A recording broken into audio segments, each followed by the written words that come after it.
We're gonna be doing some wine basics today. So if you haven't already, I've invited everybody to go ahead and grab a glass of wine.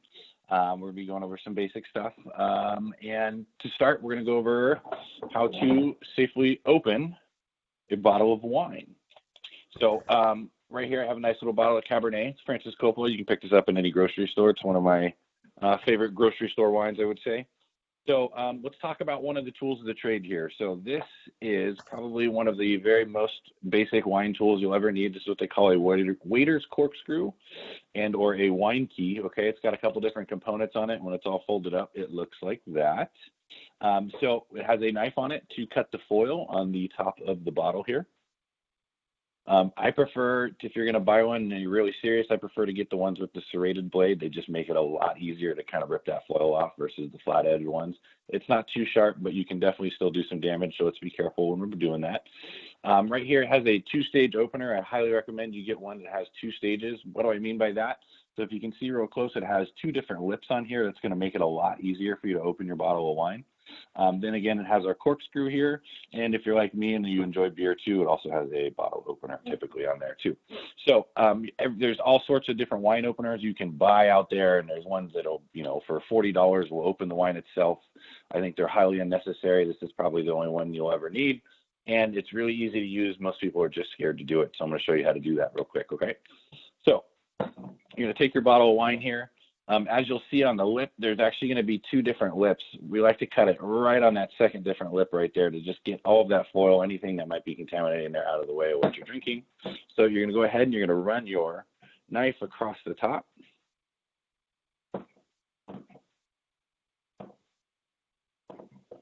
Like so. Then what I like to do is I like to take it and kind of make an upward slit in it where you can see it's kind of open like that.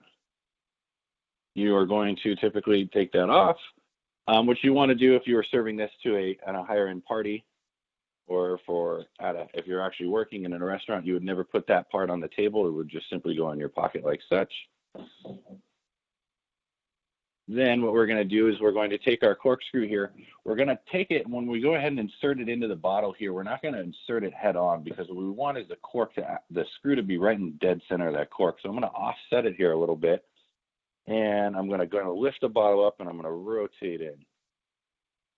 Okay. So I'm going to go down almost to that last rung, if you can see where I'm at right there. So then I'm going to use the first stage of this opener. So I'm going to go ahead and, technical difficulties. So I'm going to go ahead and lock it into the bottle here. And I'm going to wrap my thumb around it like such. I'm going to go ahead and pull up. I'm not going to pull all the way out. And then I'm going to take it and I'm going to physically remove the cork from the bottle, trying to make sure it doesn't pop. Again, if I was at a restaurant, what I'm not going to do is I'm not going to set any of this back down on the table. I'm going to go ahead and fold my corkscrew up, put it in my center. I'm then going to present the cork to the right of the guest that ordered it for them to look at. We'll talk about that a little bit later. But I think most importantly right now, let's go ahead and pour that glass of wine and we'll get started with the wine knowledge.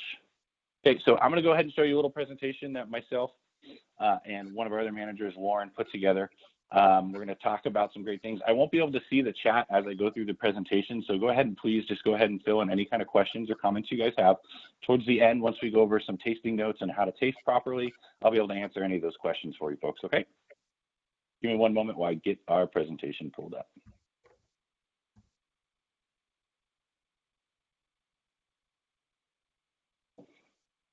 All right, so welcome to Wine Basics. So it's hosted by myself, Kevin, and again, our other manager, Lauren Solomon in San Diego, helped me provide a lot of this content for this presentation, and she's been working with me on producing it. So I hope you all enjoy.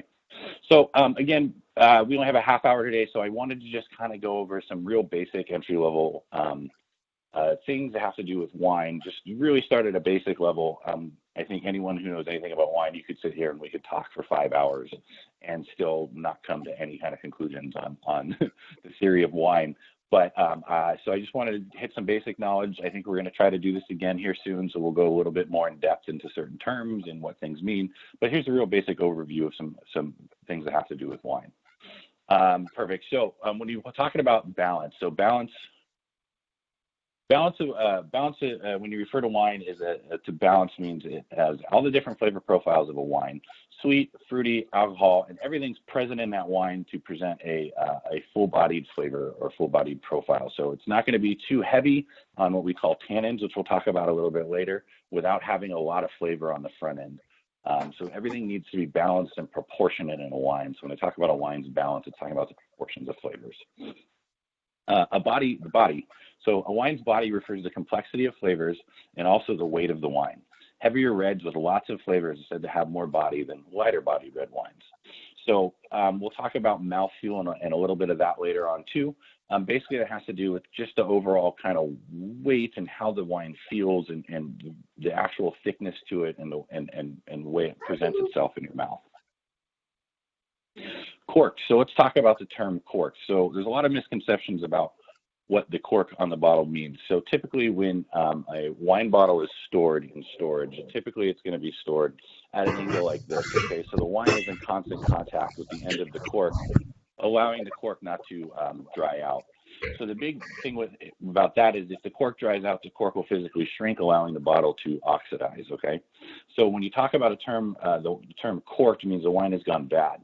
So the whole purpose of presenting this cork to, say, someone who ordered it or to look at it yourself if you're examining this bottle is you want to make sure, as you can see kind of on the end there, this has a little bit of red on the end, probably because they're sitting in a grocery store stored upright for most of the time.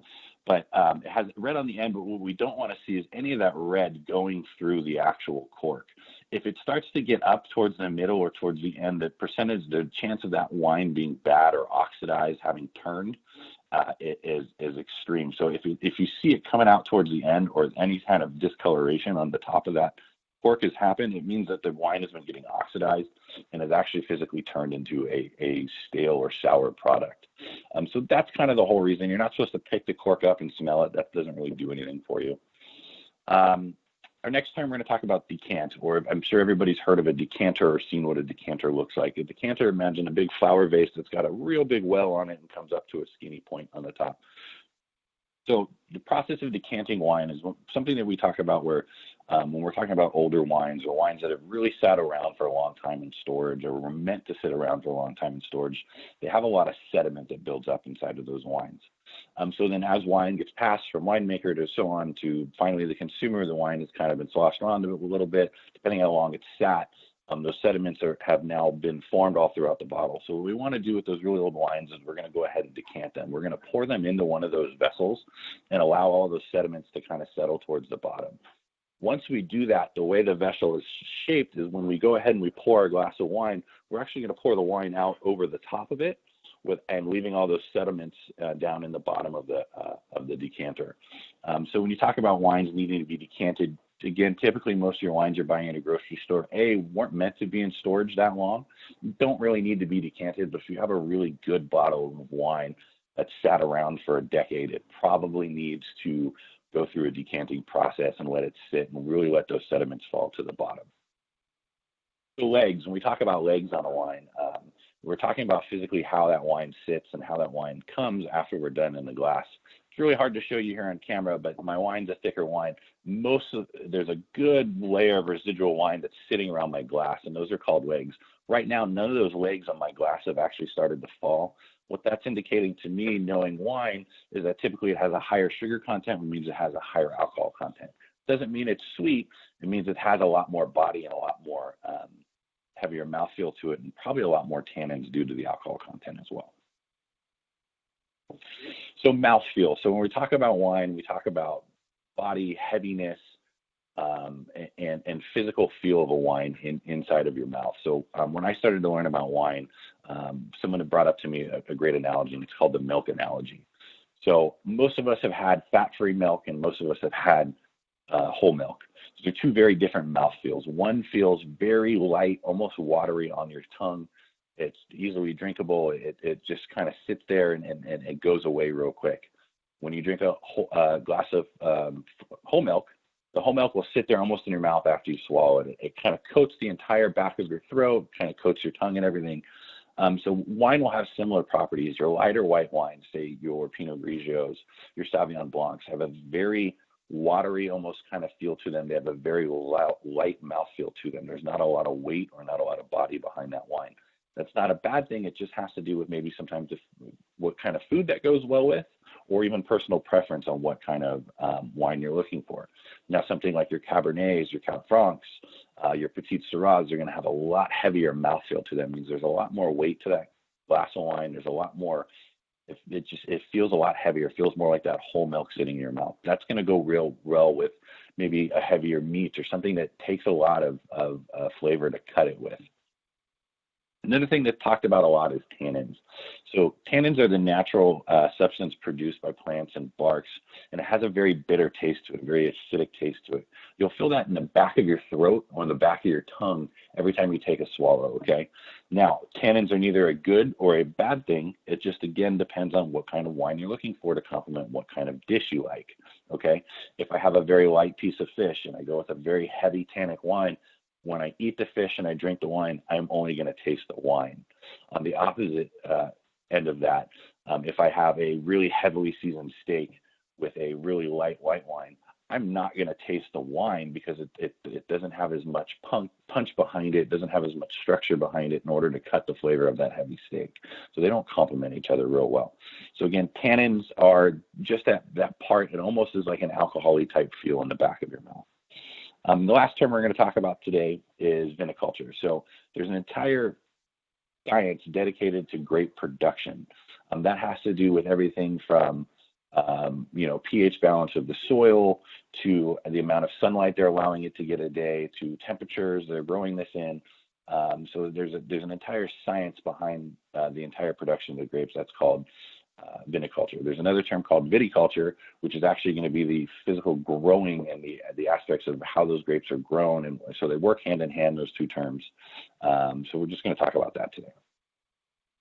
So wine pairing. So having worked in a lot of restaurants, I always get asked, "Oh, what's the best wine? What's the best wine you like?" Wine is considered food. Wine really needs to be a complement to whatever you're eating. I like to tell people the best kind of wine is whatever the wine you like to drink is, to be honest. But as you kind of walk down the wine path yourself, and you can start to appreciate different types of wines for what they have to offer, we can start kind of pairing those wines with certain items, okay? So we put up a really basic kind of chart just to talk about some points for wine pairing. So we're going to start on this chart with a nice rich white wine. So those rich white wines, you're talking about a real oaky, real buttery Chardonnay, perhaps, is going to go really good with maybe a really strong, hard cheese, something that is going to it's going to balance out the flavor of each other. So I like to say, I always use feta for an example, because feta has got a very pungent aroma to it. It's not necessarily hard cheese, but it's got a lot behind it. So I want a white wine or something that's going to really also have a little bit of body, a little bit of flavor behind it to complement that cheese. Where if I'm having, say, a brie, which is going to be a nice light and kind of sweet cheese, I may want to go into like a Pinot Grigio, which is going to be a lighter type of white wine, which is I'll get to taste both the cheese and the wine versus one blocking the other one out. Sparkling wine. So sparkling wines are great. I love sparkling wines and fish. There's actually a really famous sauce that chefs make. It's called a Champagne Beurre Blanc, and that's basically going to be a lemon champagne sauce with a little bit of shallots, and that really complements fish well. There's a lot of properties in sparkling wine that complement fish really well. The other nice part about champagne and any kind of sparkling wine is it's going to also really the bubbly properties on that are really going to cleanse the palate for the next bite. So you get to taste the fish, and if the fish has a really strong kind of flavor to it, it'll kind of cleanse your palate and get you ready to try to take the next bite. Another common misconception we have is that red wines don't go good with fish, and I think that's horrendous. So personally, I like a really nice red wine like a Pinot Noir to go with a really nice strong fish, like a mahi-mahi, something that has a lot of flavor behind it. And those lighter bodied kind of fruity red wines tend to go really good with those types of fish. And then you start to get into your heavier reds, and I always, again, we'll go back to the same. If you have a steak, always goes good with your red wines.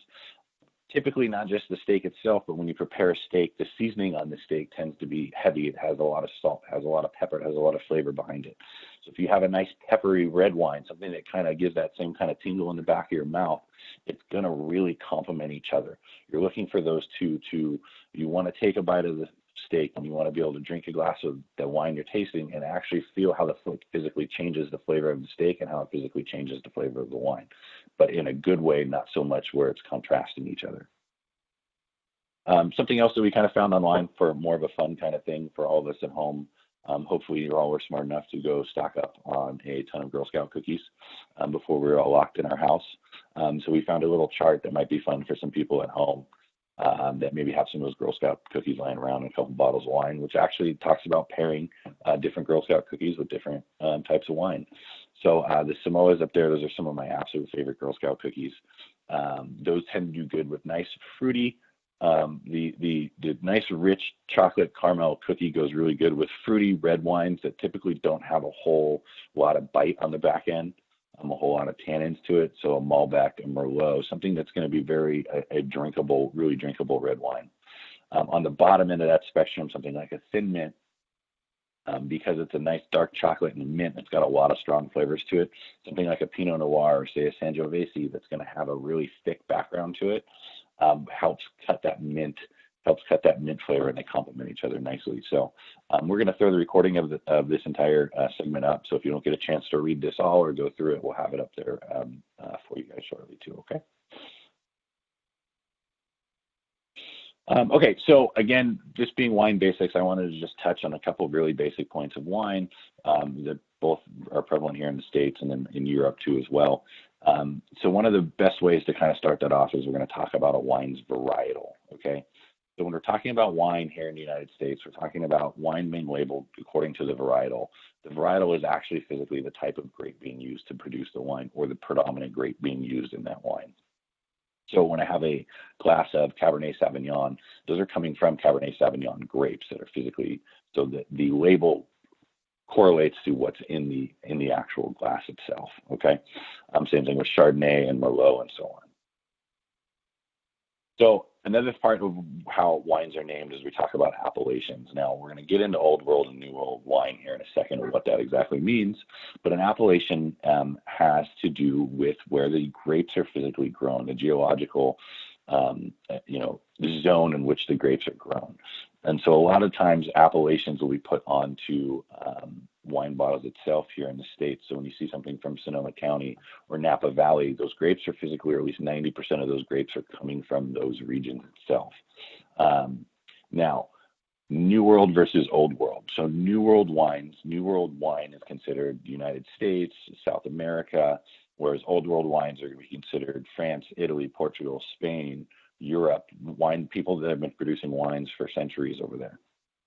Again, there's different labeling structures for each one of those areas, and they have to do a lot with appellations, which is kind of why I wanted to introduce this. Here in the United States, I can grow a Cabernet grape anywhere, and as long as it has Cabernet in it, I can call it a Cabernet. But if I want to say it's from Sonoma, it has to come from Sonoma. When I talk about Old World wines, which we're going to dive a little bit into Italian wines here in a minute, each one of those appellations has certain wines according to the government they can be grown out of, or grapes that can be grown within those locations. And then the wine itself isn't necessarily named for the amount of different grapes inside of it. And we'll explain that a little bit later. So Old World wines, think Italy, France, Spain, Europe, Portugal, etc. New World wines, think about anywhere else in the country, in the world that started making those wines afterwards, okay?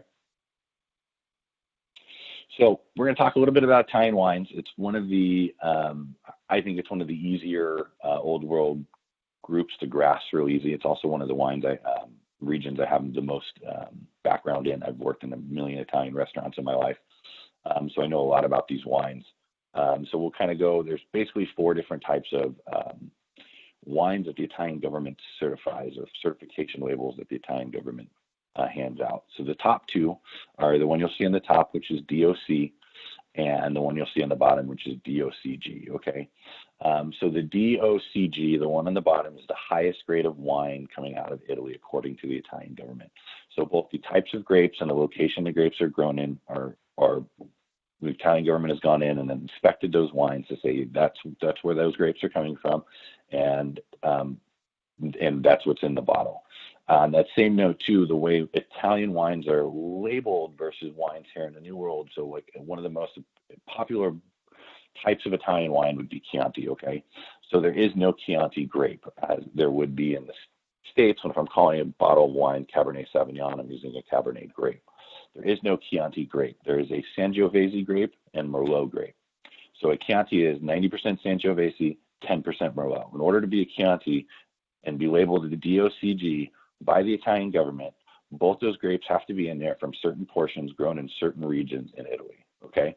The next step down to DOC means that the winemaker, for them to give a DOC label to a Chianti, means that they may not have hit every single one of those strict classifications, but it's still being produced as a upper tier wine according to the Italian government. The next two types of Italian wines, you have your IGT and your VDT. So let's talk about the VDT, the bottom level there real quick. That basically means table wine. Those are the fewest restrictions and rules. It also allows winemakers to play with wine a little bit more, whereas, again, being an old world wine country, they're very strict. They've followed a lot of these rules. Well, a lot of these winemakers are trying to do different things. So they might not get the highest level of distinction from the Italian government, but there's still some decent table wines out there that are worth checking out, that people have been a little bit more creative with. They're just not following guidelines to produce specific wines the Italian government said you should be producing. IGT is that next level up, so that's the third tier. I've had a lot of great IGT wines. Again, they just haven't followed all of the necessary classifications to maybe be a true Chianti. Okay, so this is kind of going back to the appellation part of Italy. So Italy, again, there's a lot of information on this map. Don't try and squint your eyes and read it real hard right now. But there's different wine regions in Italy, from the Puglia region, Tuscany, Piedmont. Certain grapes can be grown, according to the Italian government, in these regions, and certain wines can be made from these grapes in these regions. That's where the appellations kind of come in, as far as when we're talking about old world wines and now talking about Italian wines. Is there's certain areas where certain wines can be produced in order to get those levels of distinction from the Italian government. So again, you can Google this map. There's a ton of them online, but we'll also have the recording for this up a little bit later for everybody to talk about. So, and then I just wanted to kind of touch base as we close out different types of Italian wines, or at least the basics behind the Italian wines. Those are the three different kinds of labels you're going to see. Up on the top corner, you'll see or the top portion, you'll see our DOC and our DOCG. The Italian government's actually going to physically hand out certification labels to these winemakers for them to put across the cork. So these are going to be across the cork this way, or they'll be wrapped around the label, and you'll see those two different types of labels. Most of the time, if it's a VDT, it's not even going to be called out on a label. Your IGTs, if you look like below Sicily, is the Italian IGT that's actually spelled out right there. So those will usually typically be on the actual wine bottle label itself, versus having its own label around the cork. And awesome, let's taste. So we're going to go ahead and talk about some tasting notes. I'm going to go ahead and close this down, and then as we're doing our tasting notes, I'll answer any kind of questions that came in on our chat. So before we get too far into this, so let's just go ahead and talk about different kind of tasting notes here. So as I have a glass of wine, most of your glasses of wine are going to have a couple different properties to them. So they have a stem for you to grab onto. The nice part about that stem is it allows us not to change the temperature on the wine, so we don't have to wrap our hand around it. The couple different parts of the wine. So depending on the type of wine glass you have, and there's a million different styles, but basic wine glasses will have this kind of curve to them, okay? This allows aroma to build in the center of the glass, and as you go ahead and drink it, it lets the aroma really hit your nose well. The other thing this does when we talk about different types of tastings is you can turn your glass on the side, and if you look at it through the light, you can see the color variation throughout the thickness of the wine, okay? So a couple nice parts about this is as you start to taste more wines, as you start to really dive into this and kind of make it more of a hobby, you can start to compare wines through memory about what different wines looked like, what they physically looked like, and how they tasted to you. So these are good indications of what a wine might taste like, what the body is, what the overall color is, what the clarity on the wine is, how good somebody paid attention when they were doing the making process. Again, as we start tasting these, as we start going through these wines, we are going to, you'll be able to associate what that looks like with what it tastes like. So the next part about tasting, I was like, everybody goes to tasting rooms and they start swirling their glass like this. That just ends up kind of getting wine everywhere. One of the easiest ways to go ahead and swirl your glass, and this is for us to kind of examine the body and the legs, is we're going to go ahead and place our fingers right here. We're just going to give it a little bit of a whirl. We're not going to go crazy. It doesn't need to be a tsunami going on in the glass. So then we're going to go ahead and pick it up, and I don't know if we can see this on my glass through the video, but you can start to see the legs kind of running down it, okay?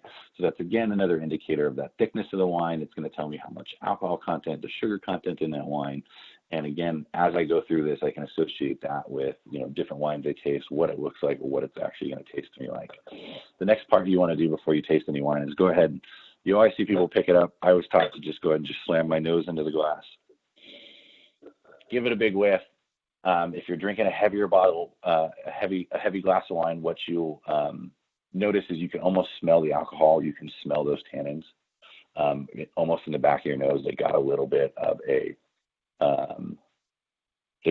a burn to it. Okay, so you can smell the fruitiness. You can smell different parts of it. You'll start to hear winemakers leave wine notes of like, oh, it smells like plum or raisin, or it tastes like black cherry. So there's no actual black cherry in this. This all has to do with the winemaking process. It has to do with maybe how the barrels are toasted. And there's a whole hours of time we can talk about that, but there's different ways to impart those flavors onto a grape itself into that glass of wine. So those are the subtleties that we're looking for when we taste. So as we're getting ready to taste, we'll go ahead and I usually take another whiff. The first taste you're going to do is you're going to take a little bit in. You're going to let it kind of sit on your tongue. You're almost going to kind of aerate it in your mouth a little bit. So if you get that kind of, I only swallowed because I have to talk. You get that kind of taste to it. It'll let it kind of sit around your tongue, kind of let it sit in there. Let it hit all parts of your tongue, the back of your tongue, the sides, the front. You'll taste the fruitiness in the front of your mouth. You'll taste the acidity towards the back. So I usually take one little sip like that. Then we'll go ahead and we'll take another one. Let it sit in your mouth for a little bit, kind of feel the complexity of it, then go ahead and swallow. As you swallow, kind of clear your palate yourself. You'll feel that kind of tannins in the back of your throat, and you can kind of walk your way through the entire process. So, anyway, so do we have any questions or anything that I can answer for anybody, via either on the chat or if you guys want to open up microphones?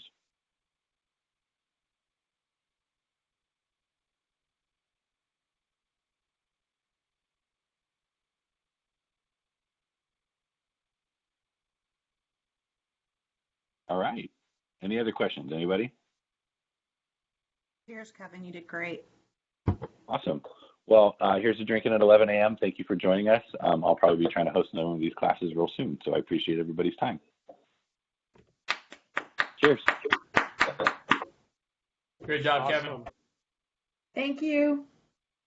Bye, guys. Outstanding. That was so good.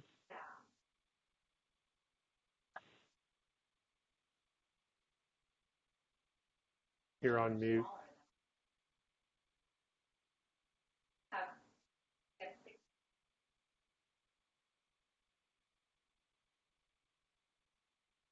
What about Johnny? He's not furloughed.